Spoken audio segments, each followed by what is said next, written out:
बाबू कल की बात है, जो लोग भी कल आए थे वो जानते हैं कि हमने कल आपसे कितनी बातें की थी। क्या बाबू? बाबू कल हमने आपको बताया था कि एक चार्ज है जिस पे चार्ज का वैल्यू है Q1 और दूसरा चार्ज है जिस पे चार्ज की वैल्यू है Q2 और इनके बीच का डिस्टेंस क्या है बाबू? तो R है। इनके बीच की दूरी क्या है? R है। और मैं बता दूं ये दोनों आवेश Q1 और Q2 जो कि हैं वो आकार में अत्यंत छोटे हैं। क्या है बाबू? आकार में अत्यंत छोटे हैं, अर्थात ये पॉइंट आकार के हैं। किस आकार के हैं? पॉइंट आकार के। ठीक है बच्चों? बाबू इनके बीच जो फोर्स लगता है, जो बल लगता है, उसका फॉर्मूला कल हम लोगों ने प्राप्त किया था। और इन दो बिंदु आवेशों के बीच में लगने वाले फोर्स का फॉर्मूला जो हमने प्राप्त किया था वो था, क्या था बाबू? F बराबर I K into Q1 into Q2 बट्टा R स्क्वायर। क्वेश्चन में अगर आपसे पूछता है तो क्वेश्चन में आपको Q1 का मान, Q2 का मान और R का मान आपको दे देगा और कहेगा इन बिंदु आवेशों के बीच में लगने वाले बल की गणना करे। क्या करे? गणना करे। तो F बराबर K into Q1 into Q2 बट्टा R स्क्वायर आप सूत्र लगाएंगे। Q1 Q2 और R का मान आपको क्वेश्चन में दिया हुआ है। Q1 Q2 और R का मान क्वेश्चन में दिया हुआ है, यानी दिया रहेगा। यहां रख देंगे Q1, यहां Q2 और यहां R का मान, रहा K का मान। तो K का मान तो दिया नहीं रहेगा बच्चों, क्योंकि K का मान आपको मालूम रहता है। ठीक है ना? और K का मान जो होता है बाबू वह, हाँ जी, 1/4πε0 के मान के बराबर होता है। जितना K का मान होता है उतना ही किसका मान होता है बाबू? 1/4πε0 का। और असल में जो मान होता है इसका वो कितना होता है? 9 गुने 10 के पावर 9 न्यूटन मीटर स्क्वायर पर कूलम्ब स्क्वायर। मात्रक की बात करें तो ये 9 गुने 10 के पावर 9 K का मान अर्थात 1/4πε0 का मान होता है। SI मात्रक में, SI यूनिट में। ठीक है बच्चों? तो ये रख दिए, Q1 का मान यहां रख देंगे, Q2 का मान यहां रख देंगे, R का मान नीचे रखेंगे और सॉल्व करेंगे। क्या होगा हमारा? इन दोनों बिंदु आवेशों के बीच लगने वाला बल का मान हमें क्या होगा? प्राप्त हो जाएगा। कोई दिक्कत? बराबर ना? और भी बातें आपको बतानी है, मुझे बताऊंगा, इसमें तो कोई दिक्कत नहीं है बाबू। अब मैं कूलम्ब्स लॉ से इस फॉर्मूला को प्राप्त किया था, कल आपको दिखाया था हमने कूलम्ब्स लॉ से। तो कूलम्ब्स लॉ से रिलेटेड कुछ और पॉइंट्स मैं आपसे डिस्कस करना चाहता हूं, ताकि कूलम्ब्स लॉ से रिलेटेड जितनी भी बातें आपसे की जाए, जो भी आपसे उसके संदर्भ में क्वेश्चन पूछा जाए, आप उसका जवाब दे सके।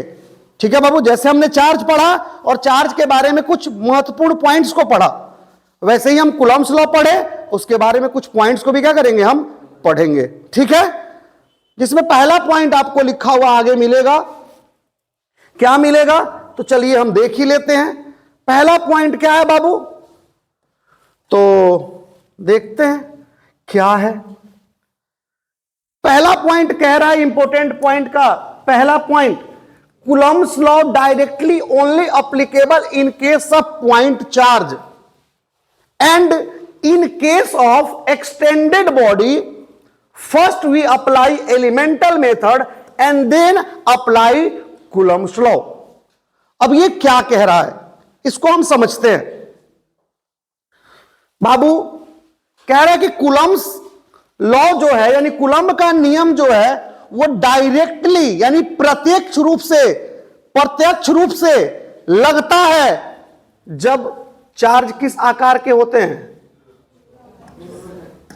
पॉइंट आकार के होते हैं। कैसे होते हैं? पॉइंट आकार के। यानी इन चार्ज के बीच में हमें बल निकालने के लिए कहेगा, अगर इनका आकार अत्यंत ही क्या होगा? छोटा होगा। ठीक है ना? आकार इसका मैटर करेगा कूलम्ब्स लॉ लगाने के समय में। अगर आकार छोटा है तो उस केस में आप कूलम्ब्स का नियम जो आपने पढ़ा है, बीच का दूरी r, कि F बराबर 1/4 pi epsilon not Q1 into Q2 बटा क्या होता है आर स्क्वायर। ये डायरेक्टली लगेगा, कुछ नहीं करना होगा। इसका मान 9 गुना 10 के पावर 9 लेंगे, Q1 का मान यहां रखेंगे, Q2 का मान यहां रखेंगे, R यहां रखेंगे और देन आंसर हमारा क्या होगा, आंसर हो जाएगा। ठीक है, जब वो चार्ज पॉइंट आकार के होंगे। तो सर बड़े भी हो सकते हैं क्या? तो आगे चल करके कभी कभी आपको ऐसा भी मिलता है कि चार्ज का आकार क्या होता है, बड़ा होता है।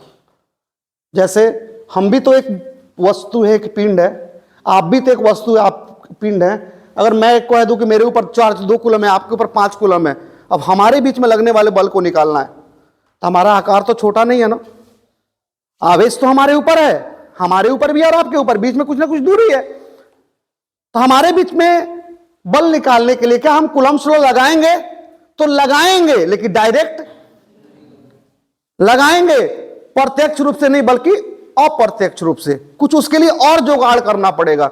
जब आकार छोटा होगा तो कोई व्यवस्था करने की जरूरत नहीं है, डायरेक्ट फॉर्मूला लगाइए और आंसर पाइए। लेकिन जब आकार बड़ा होगा उस केस में बाबू, उस स्थिति में हमें क्या करना होगा, तो कूलम्ब्स लॉ डायरेक्ट नहीं लगाना होगा। ठीक है, उसके लिए हम कुछ और करना होगा।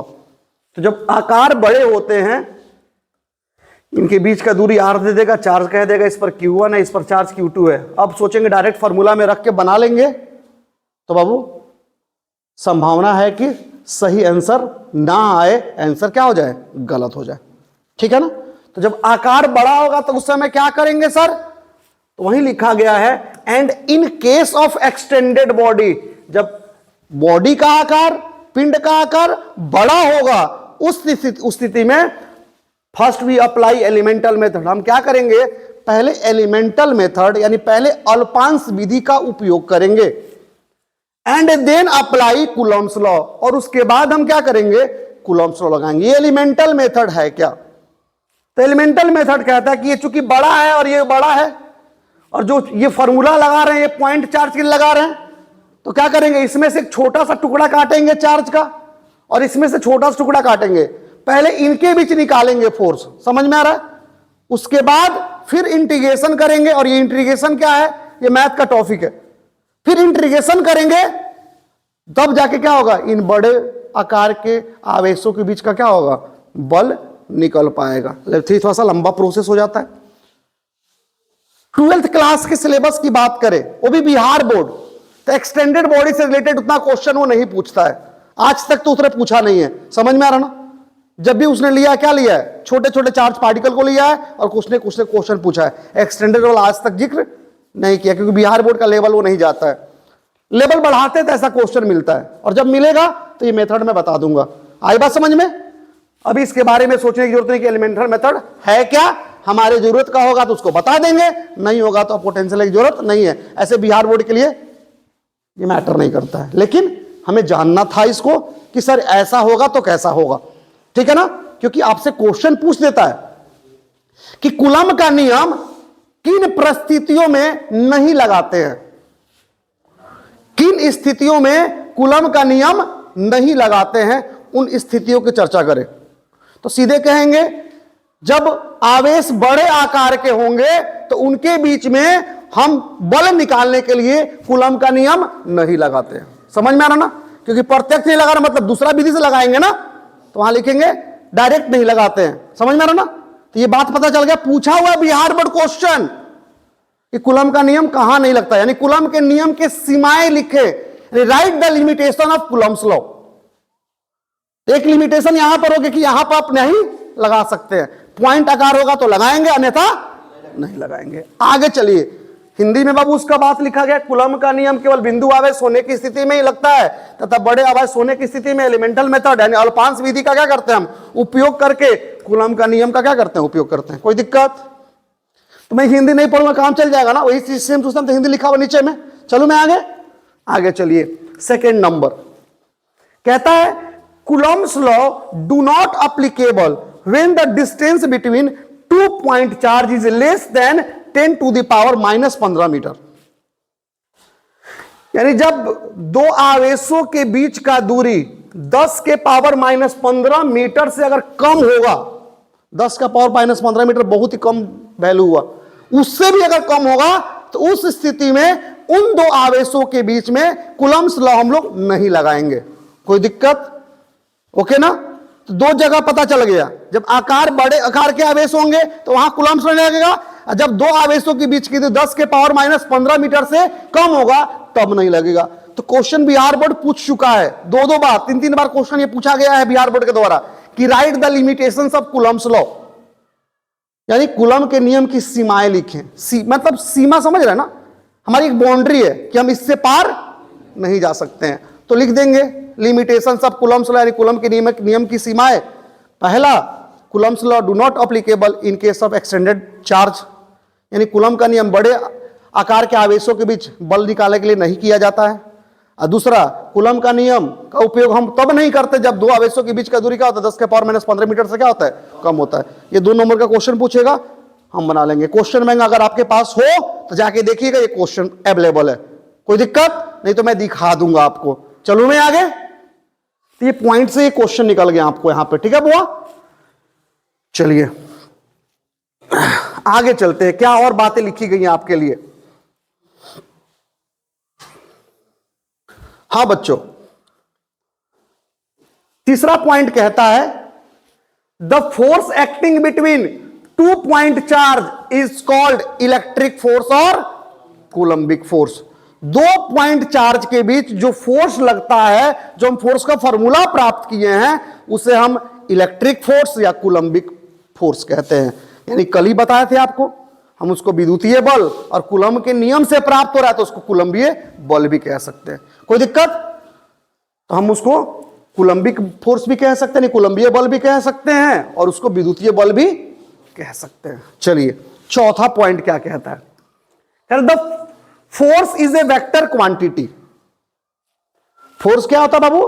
वेक्टर क्वांटिटी होता है, having SI unit Newton and dimensional formula MLT का पावर -2। ठीक है, आपका जो फोर्स, जो फॉर्मूला आप निकाले हैं फोर्स का, F बराबर 1/4 pi epsilon not Q1 into Q2 बट्टा R स्क्वायर। बाबू ये F यहां पर क्या है? फोर्स है, बल है। ये तो इलेक्ट्रिक फोर्स है, ये तो विद्युतीय बल है या कूलम्बीय बल है।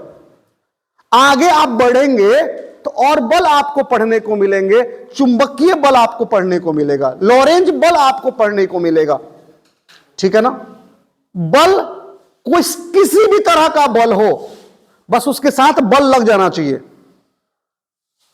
वो वेक्टर क्वांटिटी होता है। क्या होता है?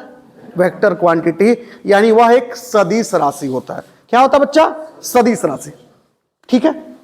उसका SI यूनिट की बात करें, उसके SI मात्रक की बात करें तो उसका SI मात्रक क्या होता है? आप पहले से भी जानते हैं कि न्यूटन होता है बल का SI मात्रक। कोई दिक्कत बाबू? और कल भी आपसे चर्चा किए थे कि उसका बीमा सूत्र क्या होगा?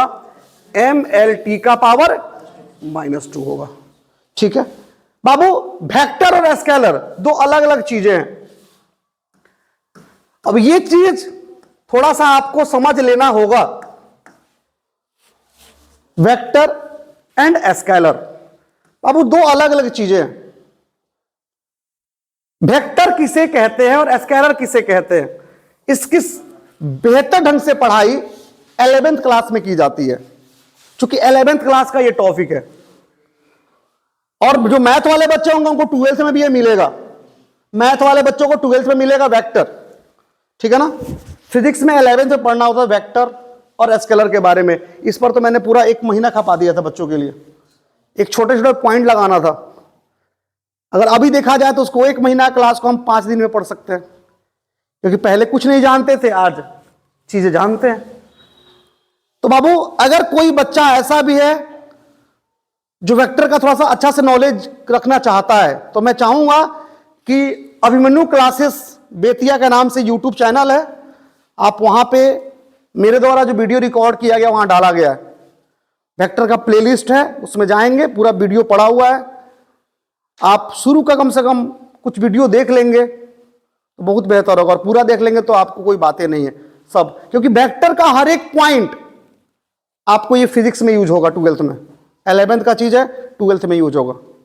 अब ऐसा नहीं कि आप नहीं पढ़ेंगे तो मैं नहीं पढ़ाऊंगा, मैं तो बताऊंगा, लेकिन जो चीजें आप वहां पढ़ेंगे तो उसको डिटेल्स में पढ़ेंगे। मैं आपको डिटेल्स में नहीं पढ़ाऊंगा, उतना ही पढ़ाऊंगा जितना से काम चल जाए। लेकिन वेक्टर के बिना अगर आप सोच रहे हैं कि हम 12th का फिजिक्स समझ के पढ़ लेंगे, समझ के, तो नहीं संभव है, समझे? आपको रटना पड़ेगा। बहुत जगह ऐसा चीज आएगा जहां रट लेना पड़ेगा, सीधे के होता है, ठीक है? लेकिन मैं बताऊंगा, फिर भी मैं नहीं बताऊं तो रटना पड़ जाएगा, मैं बताऊंगा। लेकिन एक बार आप अगर समय आपको मिल जाता है बाबू, अगर देख लेंगे ना तो मजा आएगा पढ़ने में, समझ में आ रहा ना? क्योंकि बिना वेक्टर के फिजिक्स नहीं पढ़ सकते हैं, क्योंकि फिजिक्स क्या बाबू एक ऐसा सब्जेक्ट है जिसमें मैथ भी आता है और केमिस्ट्री भी आता है, समझे? तो हम लोग मैथ आपको बिना देखे, आपके जैसे वीडियो नहीं देखेंगे तब नहीं देखोगे, तभी हम पढ़ा देंगे, समझ में तब भी आ जाएगा। लेकिन वही कॉन्फिडेंस आपको खुल के चाहिए। अगर क्वेश्चन चाहते हैं हमसे बने उस लेवल पे, तो उस लेवल पे बनाना होगा। थोड़ा सा एक बार देख लेंगे तो मजा आ जाएगा, और नहीं भी देखेंगे, हम जितना बता देंगे बोर्ड पे, अगर उतना भी अगर याद रख जाएंगे तो फिर भी कोई दिक्कत नहीं होगा, ठीक है ना?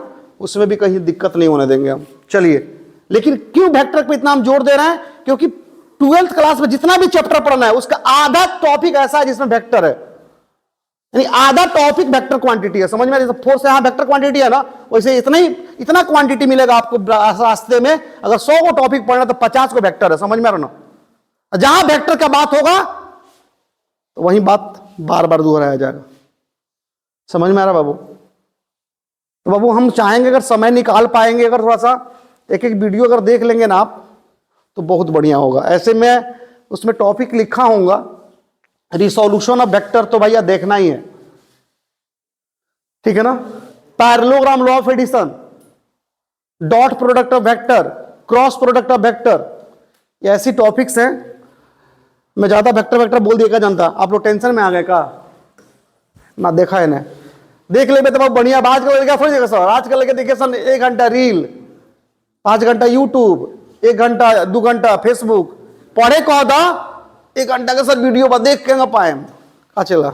ये तो बात बनू हमारे बाबू देखा लगता है ना,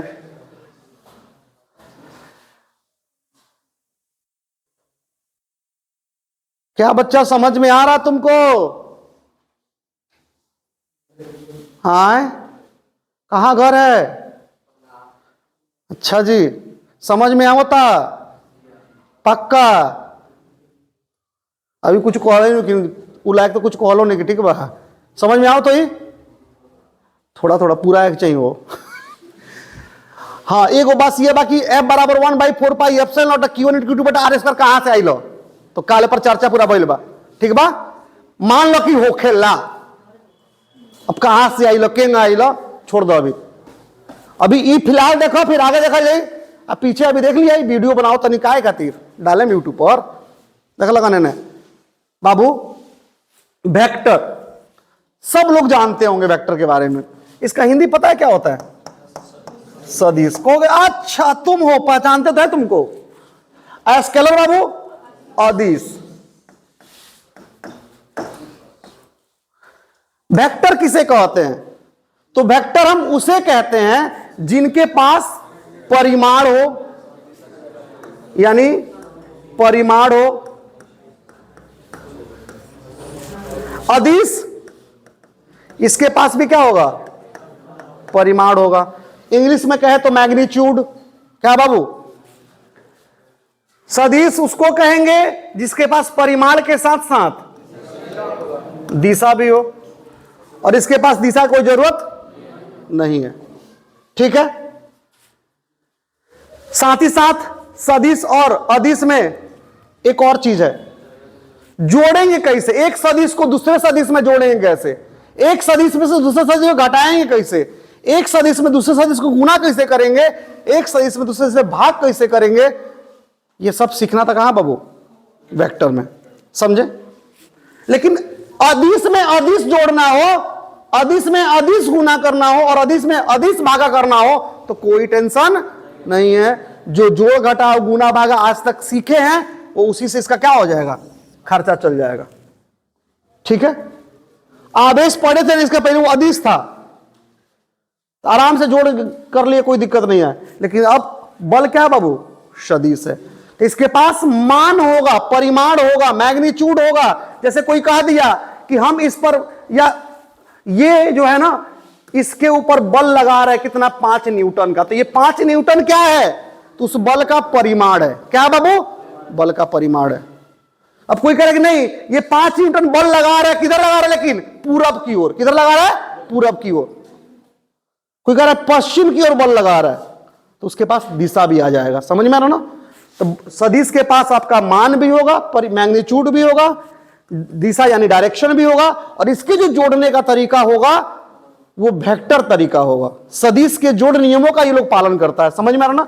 इसके जोड़ने का तरीका, सदिश को सदिश में गुना करने का तरीका अलग है बाबू, समझे? और जब जरूरत पड़ेगा तो हम आपको क्या करेंगे? बताएंगे। आई बात समझ में? उसमें परेशान होने की जरूरत नहीं है। तो आज से यही ध्यान रखिएगा, अदिश अलग चीज है, सदिश अलग चीज है, दो अलग अलग चीजें हैं। अदिश में कहीं कोई टेंशन नहीं होता, क्योंकि उसमें दिशा ही नहीं होता, उसको जोड़ने के लिए कोई अलग नियम को सीखने की जरूरत हमको नहीं है। लेकिन सदिश बाबू ऐसा है जिसको जोड़ने के लिए आपको अलग नियम चाहिए, ठीक है ना? गुना करने के लिए अलग नियम चाहिए, जो कि जब जरूरत पड़ेगा तो आपको क्या हो जाएगा? बता दिया जाएगा। लेकिन अभी फिलहाल क्या करना, आपको याद रखना है कि बल हमारा कौन सा राशि होता है? सदिश की अदिश, सदिश, समझे? वेक्टर की स्केलर, याद रह जाएगा। चलिए आगे मैं बढ़ता हूं। ये तो हो गया हमारा, 4 पॉइंट्स हो गए। 5वां पॉइंट देखिए ना, 5वां पॉइंट तो बहुत अच्छा पॉइंट है। क्या है जनता?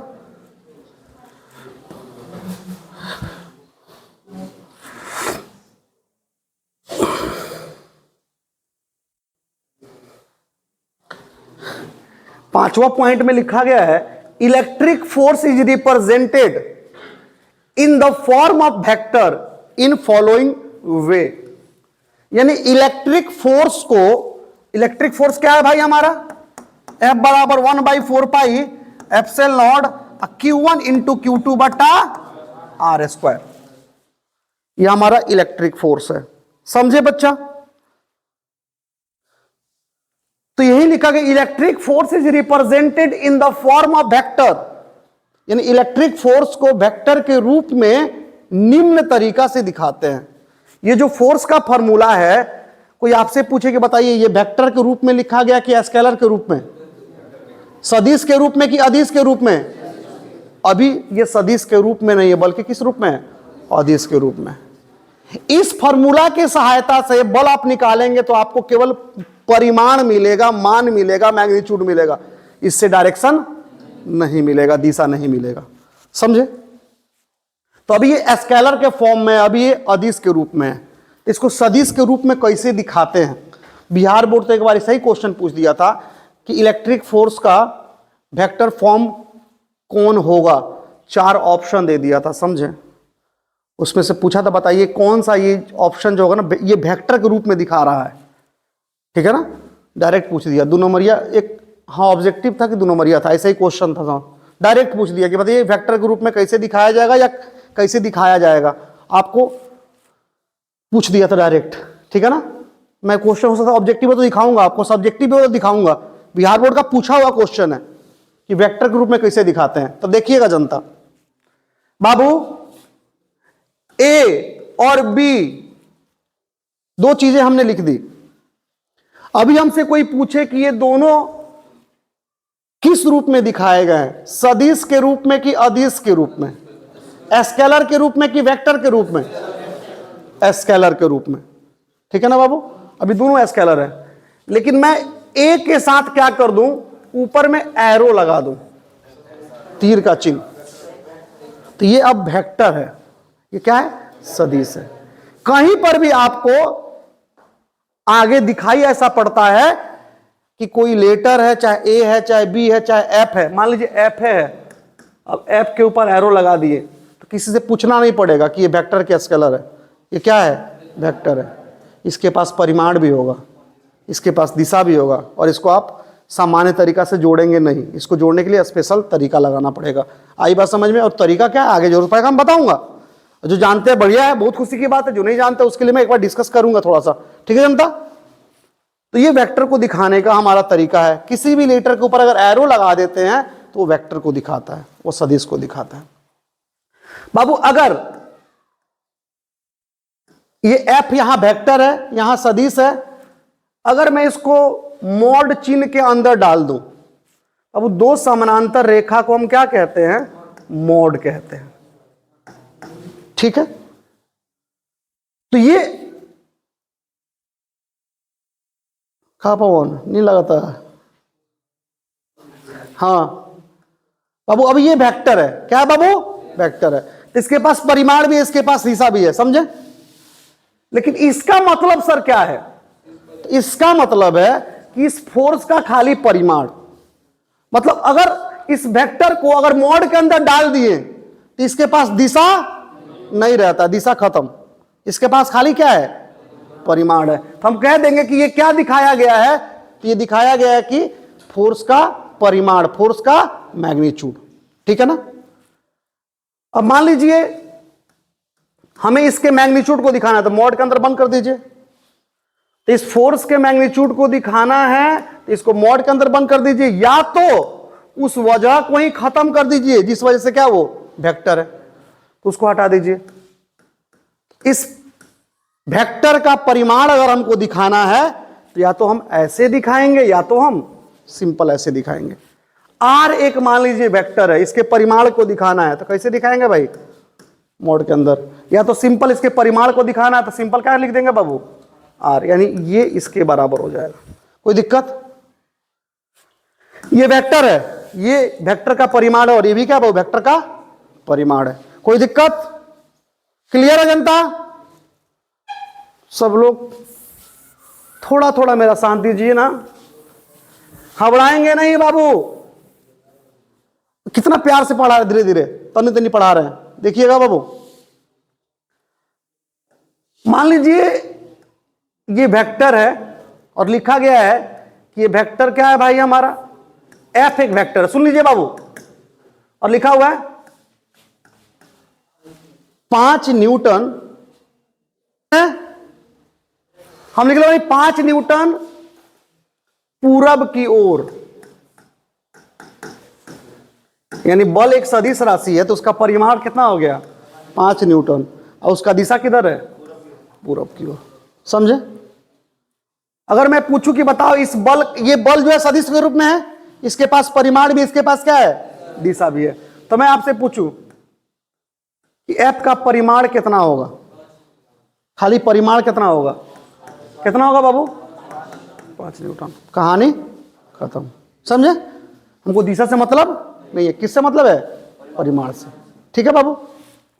मान लो हम एफ में एफ के परिमाण से भाग दे दी, ठीक है बा।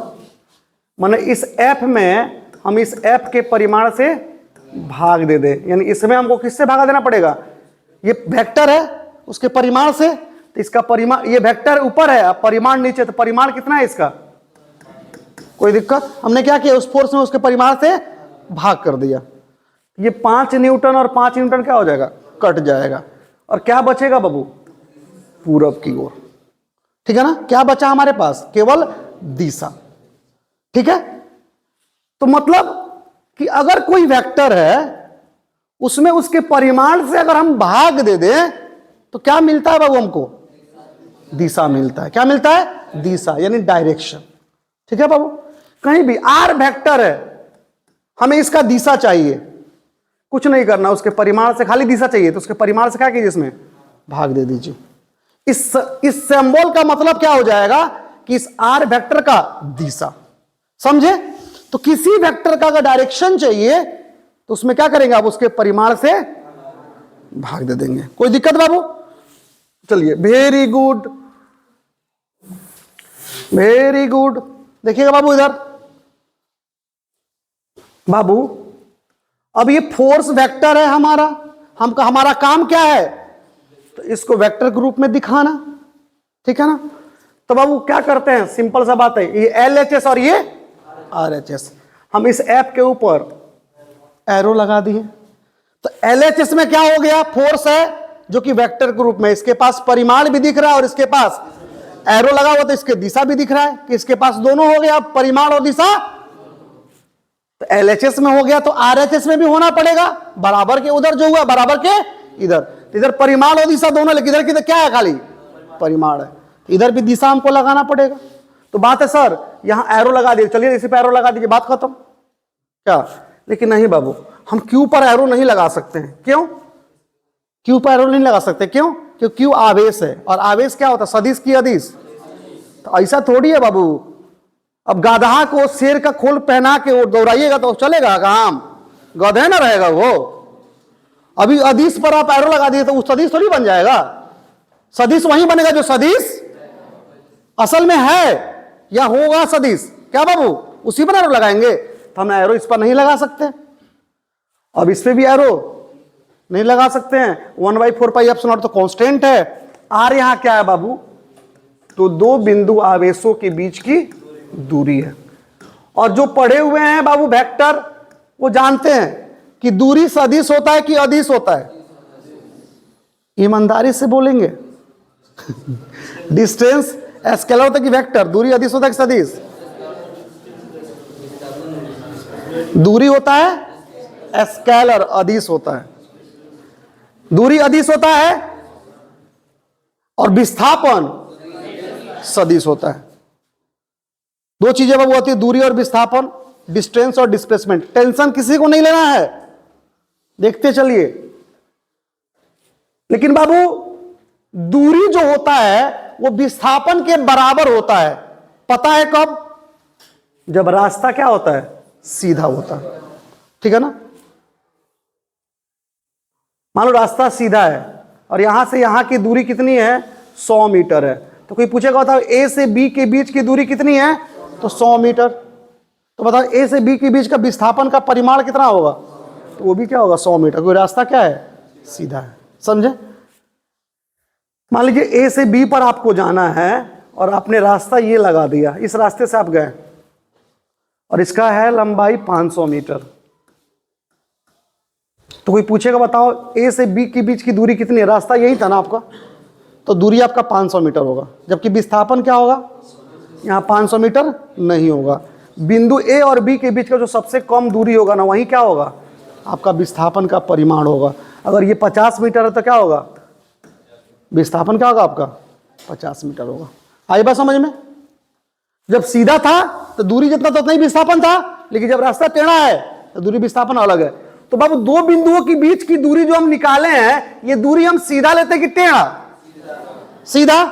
तो इस आर को हम लोग चाहे तो वेक्टर बना सकते हैं, क्योंकि ये दूरी जो है विस्थापन के मान के बराबर होगा क्या। तो इसको हम चाहे तो सदिश बना सकते हैं। तो क्या करते हैं ना बाबू, आर को ही सदिश बना देते हैं।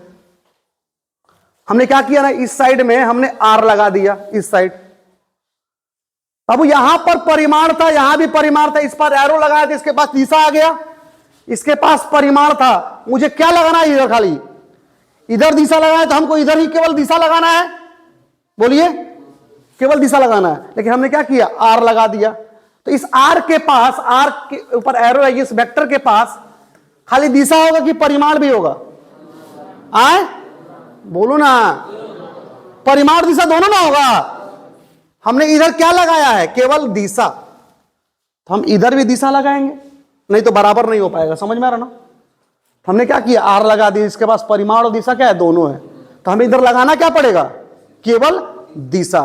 तो इसका केवल हमको दिशा चाहिए भाई, तो इसका दिशा निकालने के लिए हम क्या करेंगे, इसी में इसके परिमाण से, बोलिए यस और नो, बात सही है ना। इसमें क्या करेंगे, इसके परिमाण से, बात खत्म। अब ये जो फोर्स का फॉर्मूला आपका बना, ये किस रूप में बना बाबू, वेक्टर के रूप में। यानी ये आपका फोर्स का फॉर्मूला क्या हो गया, वेक्टर के रूप में आ गया, ठीक है बाबू। अब इसके ऊपर एरो है तो ये परिमाण दिशा दोनों है। इसका परिमाण जो कि हमारे को पहले से मालूम था, हमने क्या किया, इसको लगा दिया तो क्या हो, दिशा मिल जाएगा, मिल जाएगा। कैसे निकालेंगे हम आगे सिखाएंगे आपको, समझ में आ रहा है। लेकिन दिखाने का तरीका यही हो गया। ये आपका फोर्स का फॉर्मूला वेक्टर के रूप में आ गया, जिसके पास परिमाण भी है, जिसके पास क्या है, दिशा भी है। कोई दिक्कत है इसमें अब आपको, कुछ ये कहां से आगे समझ में आया ना, केवल दिशा के लिए वेक्टर में उसके परिमाण से भागा दें तो दिशा मिल जाएगा, इधर दिशा लगाते इधर दिशा लगा दिए, तो वेक्टर हम उसी को बनाएंगे जो वेक्टर बन सकता है, समझे, स्केलर का वेक्टर नहीं बना देंगे, कोई दिक्कत यहां पे। तो एक तरीका ये है आपको इलेक्ट्रिक फोर्स को वेक्टर के रूप में दिखाने का, एक और तरीका से दिखा सकते हैं। अब अगर हम चाहें ऐसे लिखें F बराबर 1/4 pi epsilon not Q1 into Q2 और बट्टा RQ, यानी हम चाहें तो इलेक्ट्रिक फोर्स को वेक्टर के रूप में दिखाना हो तो हम ऐसे भी दिखा सकते हैं और ऐसे भी दिखा सकते हैं। कहिएगा सर ऐसा कैसे हो गया, आर के नीचे तो आर का परिमाण है लेकिन यहां तो नहीं है, तो वो देखिए यहां पर क्या है आर स्क्वायर है जबकि यहां पर क्या है आर क्यू है। थोड़ा देर पहले मैंने आपको बताया है कि ये इसमें और इसमें कोई फर्क बोला है मैंने आपको, तो बाबू जब ये है तो इसके जगह पर हम केवल आर ले सकते हैं, आर ले सकते हैं, तो आर स्क्वायर गुने आर क्या हो जाएगा आर क्यू हो जाएगा। कोई दिक्कत भाई, दोनों एक ही चीज है, अलग अलग नहीं है, बस देख रहे हैं कि आपको अलग लग रहा है, समझ में आ रहा ना।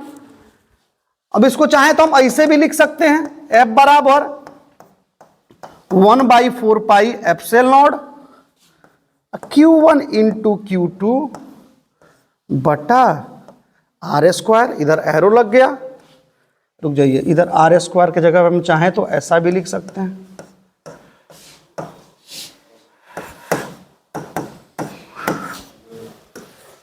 बाबू इसमें और इसमें कोई फर्क नहीं है, क्योंकि अभी तो हम जाने हैं कि ये लिखिए तो चाहिए ये लिखिए, दोनों बताओ बराबर है, तो मैं इसका केवल सिंपल आर का क्यू करूं तो या आर के मॉड का क्यू करूं तो बताओ, एक एक अलग अलग है। या तो मान लीजिए ऑब्जेक्टिव क्वेश्चन पूछता है बिहार बोर्ड, या तो ये रहेगा या तो ये रहेगा या तो ये रहेगा, कोई दिक्कत